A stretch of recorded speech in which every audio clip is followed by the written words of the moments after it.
Remember our last Honformation video where we explored what ChatGPT is and how it learns to generate meaningful, intelligent responses? If you missed it, be sure to check it out. Let's continue uncovering the full story of ChatGPT. In the previous video, we discussed how pixel data is converted into inputs for a neural network, allowing the machine to recognize and interpret the information it receives. Now, how do we train this network? At first, all the connections in the network are assigned random weights. It's practically impossible for the network to give correct answers right away.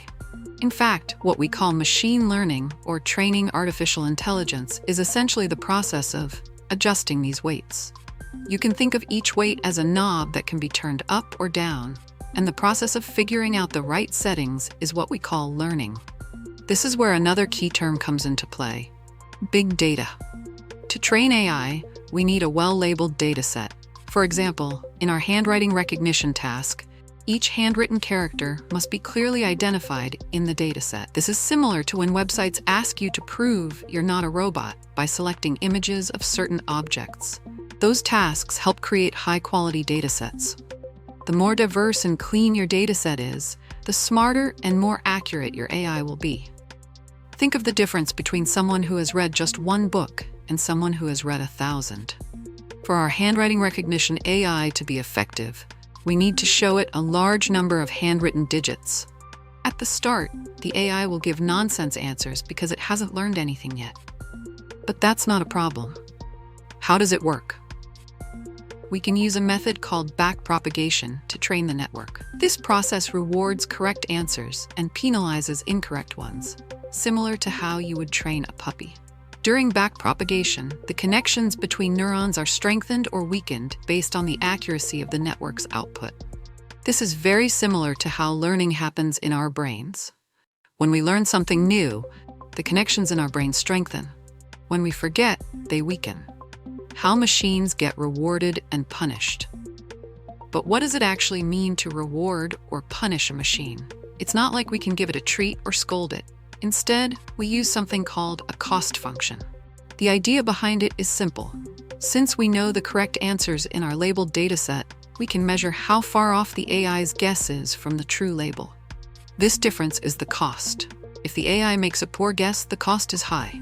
If it makes an accurate guess, the cost is low. The AI's goal is to minimize this cost over time. This is done using an algorithm called gradient descent. You might remember from high school math how finding the minimum of a curve involves taking derivatives. Gradient descent applies this concept in multiple dimensions, sometimes tens of thousands, hundreds of thousands, or even billions of dimensions in complex neural networks. Imagine a ball rolling down a complex landscape with hills and valleys. The ball naturally moves towards the lowest point. Gradient descent works the same way, helping the AI adjust its weights to reduce the cost as much as possible. When machines start to understand, over time, as the AI is trained on more and more examples, its cost gets closer to zero. Eventually, it becomes so good that it can accurately read any handwritten number you give it, even ones it has never seen before. This is when the AI appears to be intelligent from an outside perspective. And that, in simple terms, is how modern artificial intelligence works. It takes basic mathematical ideas and scales them up with massive datasets and complex algorithms to create powerful systems capable of tasks like handwriting recognition. What do hidden layers in deep learning algorithms do? They are born this way, but in this explanation there are still some unclear points. For example, what exactly happens in those hidden layers that allows the AI to recognize the number we show it? Interestingly, we almost never know the answer to this question. That's why many AI algorithms are known as black boxes. Inputs go in, something happens inside, and correct outputs come out. But just like how we don't fully understand what's happening in each neuron in our brain that results in such realistic perception, we also can't always understand how AI algorithms manage to get things right. Recently, companies like OpenAI and Anthropic have published fascinating research aiming to shed light on this topic, and slowly, we're starting to unravel some of these mysteries. But that's for future videos. So don't forget to turn on notifications if you don't want to miss them. Just like with the human brain, there are many details about AI that we still don't understand. Why it works this way and not another. Yet it works, just like our brains. If you want to conceptualize what's happening in the hidden layers, think of it like this. Each number has distinct features. For example, the number 9 consists of a circle and a tail, while 8 is made of 2 circles stacked vertically. The final layer before the output likely identifies these general features. The preceding layers might focus on the sub-features, like the curved part of the 9. However, when we look inside a trained neural network, it's rarely this simple. The relationships are often far more complex and chaotic, yet the AI still consistently gets the right answer. This is why we describe AI as an incredible statistical engine. But remember, so are we, as we'll discuss shortly. What are modern AI algorithms? Over time, layers have been added to this basic logic, resulting in much more complex and advanced models. This has solved some initial issues, like how the backpropagation algorithm, while fast at first, slows down significantly after a point. To address this, convolutional neural networks, CNNs, were developed, which use forward propagation. CNNs made breakthroughs in areas like image processing, object recognition, and handwriting analysis. Later came recurrent neural networks, RNNs, which work alongside CNNs and made significant progress in fields like language translation, sentiment analysis, and speech recognition. Then came an incredibly creative idea, generative adversarial networks, GANs. These models pit 2 neural networks against each other to achieve the best possible result.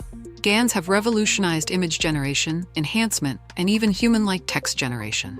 Recently, top-tier image generation tools like Midjourney and Sora have started using diffusion models, but they're all still based on the same neural network structures we've discussed.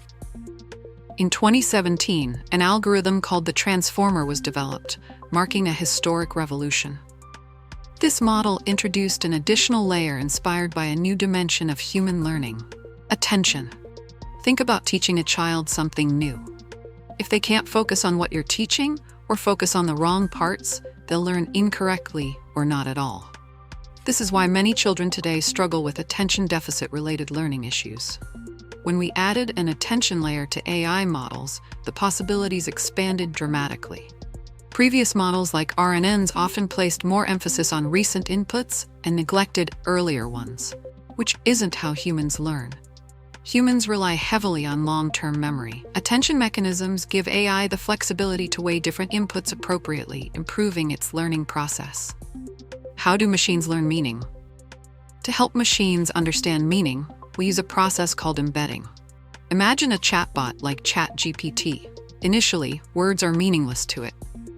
Embedding involves mapping these words into a relationship space that gives them context and meaning.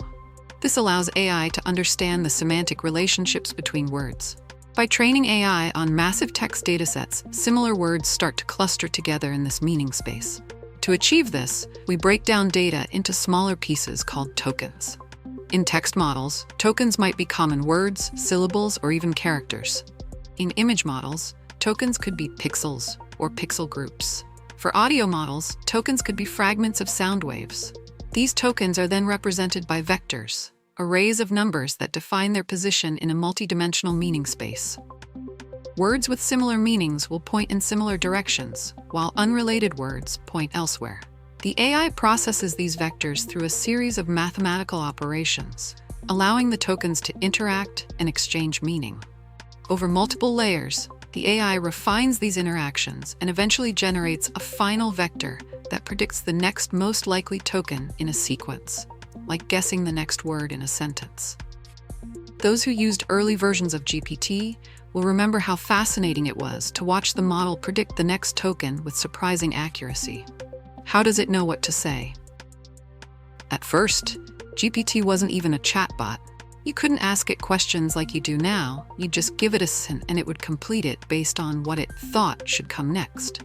Transformers were initially developed for this purpose, but with some simple adjustments, these systems evolved into chatbots and even tools that create visuals. Today, when ChatGPT talks to you, it picks every word by running it through the processes I explained earlier. And when this process loops for each word, you get a tool that can smartly choose each word, connect sentences together, and flow consistently across paragraphs. But it's not just about text. It can also learn the relationships between pixels in an image, or how the frames in a sequence relate to each other, which, as I've mentioned before, is essentially what makes a video. Some people like to downplay AI, saying, it's just a statistical engine picking the most likely next word. But think about it, isn't that exactly what communication is? Even thinking involves planning each step smartly and choosing the most probable action. Unfortunately, there's a social media trend to dismiss and belittle anything that becomes popular, which I think is sad. It stops people from truly appreciating groundbreaking innovations.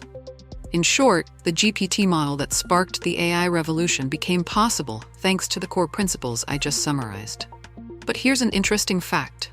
OpenAI, the creator of ChatGPT, didn't actually develop transformer technology. It was Google that introduced the algorithm in 2017, aiming to improve Google Translate. Soon after, people realized the same logic could be used to build chatbots, turn text into images, write code based on spoken commands, or even mimic voices. That's how we got modern AI tools like GPT, DeepL, Stable Diffusion, Sora, and 11 Labs, all by taking inspiration from the human brain and recreating its basic functions on silicon chips. But here's what bothers me. We're forcing machines to learn the same way humans do, just because that's how biology works. Yet in nature, while core principles remain the same, architectures evolve and adapt to specific environments. So why don't we let AI architectures evolve on their own? If we allowed non-carbon-based machines to develop structures best suited to them, what would happen? That's a topic for another video. See you in the next one. Take care.